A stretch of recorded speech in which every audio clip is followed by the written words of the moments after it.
Aloha mai kako. You are watching Hawaii Political Reporter. Everything comes dumping down on you, all of the pollutants. Everybody was covered in mud. We have pictures of it.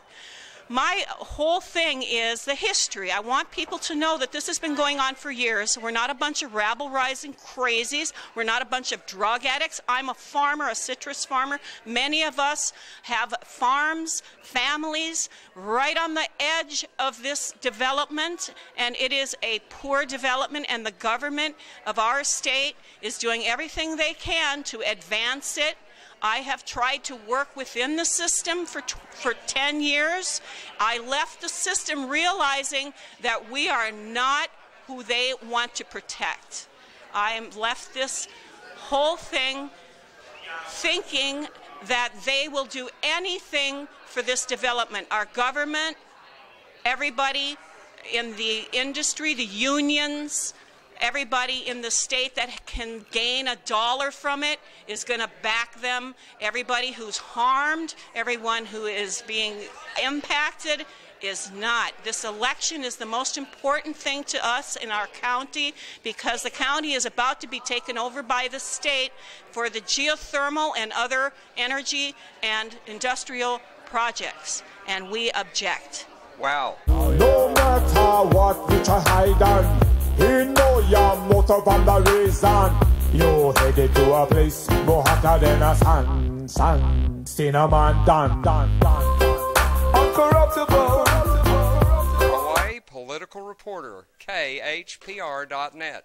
I'm here with Bob and Tom, a couple of Akamai guys. We are working hard to understand this geothermal. I'm the dumb guy on the block, and I need some help. Can you help me out, Bob? Well, you know, as most people have heard, geothermal is coming to Hawaii, and the state has big plans for geothermal. They're talking about 1,000 megawatts, maybe 1,400 megawatts, cable to Oahu, and just it's fantastic. Geothermal is fantastic, except it costs a lot of money. The cable alone, $16 billion, and for $10 billion, we could put solar on every house in the state.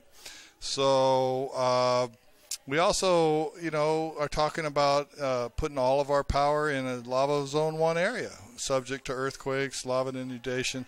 So we're going to put all of our electricity right in the middle of a lava zone where you can't even get insurance for your house. And then all of this is, what is this really about? They want to build ammonia manufacturing. They want to build hydrogen manufacturing, ocean strip mining, spaceports. They've passed what they call the Public Land Development Corporation so they don't have to have any building codes, no zoning codes. They can come in and build whatever they want. And guess what? They're exempt from all state taxes. They get bailed out. The state pays for all of it. I mean, this is just great. It's wonderful. If you're helping. Yeah, if you're a corporation. If you happen to live there, well, it really sucks. From my point of view, the issue is risk versus gain. We have a beautiful community.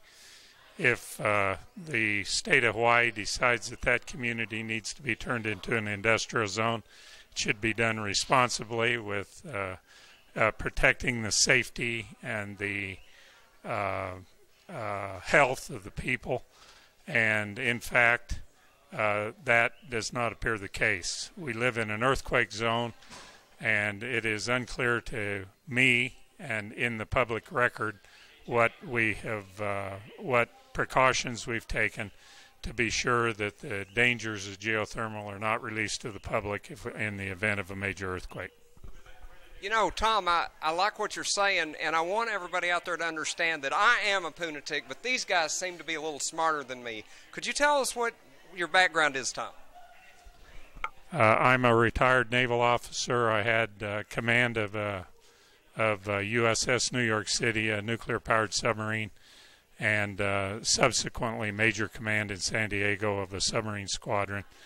In my life since the military, I led a study group that worked for the Joint Staff in Washington, D.C.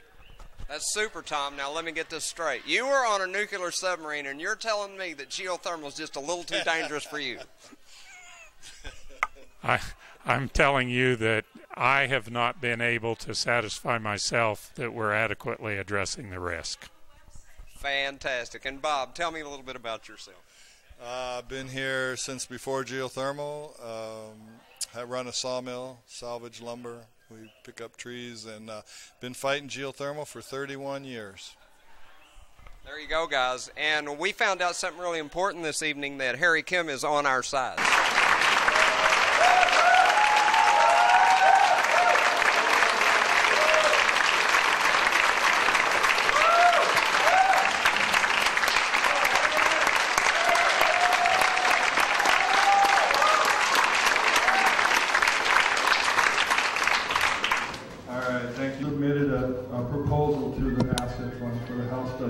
And lo and behold, they have no rules in place.